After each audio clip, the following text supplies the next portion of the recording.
Guys, क्या हो अगर कोई दुश्मन देश भारत के सबसे खतरनाक हथियारों की लोकेशन देख ले और उसे पता चल जाए कि भारत के सारे खतरनाक हथियार एक लोकेशन में रखे हो? क्या होगा? एक हमला होगा और सब कुछ खत्म। हाल ही के समय में इंटरनेट में कुछ ऐसी ही चर्चा हो रही है। दरअसल एक देसी कंपनी ISS ने एक फोटोग्राफ्स को लीक किया है।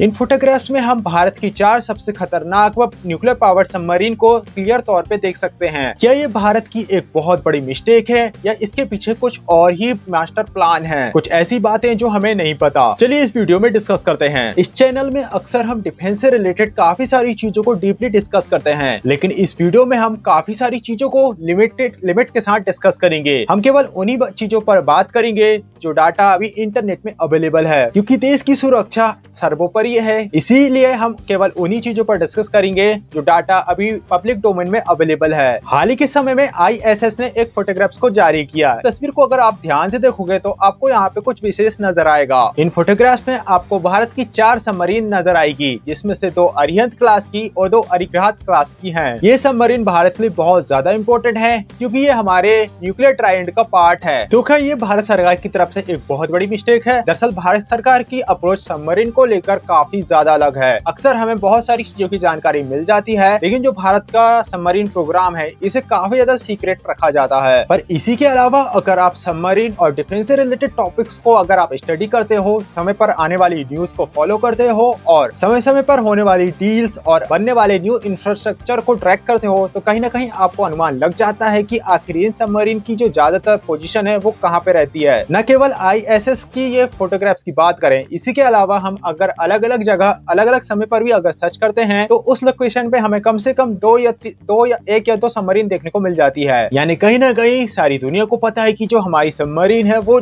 सामान्य तौर पे कहाँ पे रहती हैं। वही हम बात करें दूसरी कंट्रीज की, जैसे कि USA की, अगर हम वहाँ की नेवल बेस की अगर फोटोग्राफ्स को देखें तो वहाँ पे भी हमें US के फाइटर जेट और US के युद्धक जहाज हमें डॉक नजर आते हैं। US के नेवल बेसिस में हमें US के एयरक्राफ्ट कैरियर पार्क नजर आते हैं। यानी कि ये एक नॉर्मल सी चीजें हैं। कहीं ना कहीं अगर हम नेवल एसेट्स की बात करें तो ये नेवल एसेट्स नेवल पोर्ट में पार्क होते हैं और ये वहाँ पे नजर आ जाते हैं। पर सवाल ये उठता है कि ज्यादातर समय पे जो भारत की 4 सबमरीन है ये एक साथ एक जगह पर उपस्थित नहीं होती है। यही कारण है कि यहाँ पे लोग सवाल खड़े कर रहे हैं कि आखिर ऐसी कैसी सुरक्षा में चूक हो सकती है कि जहाँ पे हमारी चारों सबमरीन एक जगह पर हो। यहाँ पे कहीं ना कहीं एक बहुत बड़े सुरक्षा में खामी के तौर पर इसे देखा जा रहा है। अगर एनिमी की तरफ से किसी भी तौर पे आतंकी रूप में या फिर नक्सल आतंकवाद का इस्तेमाल करके किसी भी तरीके का सैबोटाइज मिशन अगर परफॉर्म किया जाता है, ये थोड़ी सी भी किसी भी तरीके की अटैक किया जाता है, यहाँ पे हमारे काफी बड़े और इम्पोर्टेंट एसेट पर खतरा मंडराता है। हमारी सारी की सारी सबमरीन को एक साथ में टारगेट करके नष्ट किया जा सकता है। ये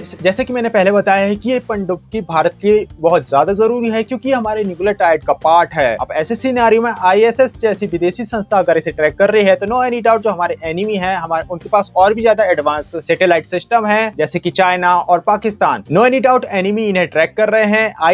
ISS से ज्यादा कैपेबल सैटेलाइट चाइना के पास हैं और नो एनी डाउट वो इसे ट्रैक कर रहे होंगे। अब इसी चीज को देखते हुए भारत सरकार ने अब जरूरी कदम उठाना शुरू कर दिया है और इससे रिलेटेड खबरें आपने जरूर सुनी होगी। इन सबमरीन को सुरक्षित रखने के लिए भारत सरकार ने अब कुछ स्ट्रेटेजिक बेसिस को बनाने का काम शुरू कर दिया है। ये बेसिस कुछ ऐसे होने वाले हैं, कुछ ऐसे पहाड़ी इलाके जो कि समुद्र के किनारे हैं और उन्हें अंदर से होलो करके सबमरीन को रखने के लिए एक सुरक्षित जगह बनाई जा रही है। ये सारी सबमरीन को हम उन खोखले पहाड़ों में आसानी से छुपा पाएंगे। यानी कि अभी जहाँ पे इन सबमरीन को रखा गया है ये उनकी टेम्परेरी लोकेशन है, टेम्परेरी शेल्टर्स हैं। पर बाद में जिस तरीके से फ्यूचर में भारत सरकार का प्लान है, इन्हें उनके लोकेशन में शिफ्ट कर दिया जाएगा, जहाँ पे ये पूरी तरीके से एनिमी की नजरों से सुरक्षित रहेंगी। सो गाइस, आपका क्या ओपिनियन है इस टॉपिक को लेकर? कमेंट बॉक्स में अपना ओपिनियन जरूर शेयर करिएगा। वीडियो चलो प्लीज वीडियो को लाइक कर चैनल को सब्सक्राइब करिएगा। मिलते हैं एक वीडियो में, तब तक के लिए देखते रहिए मेरी वीडियोस को।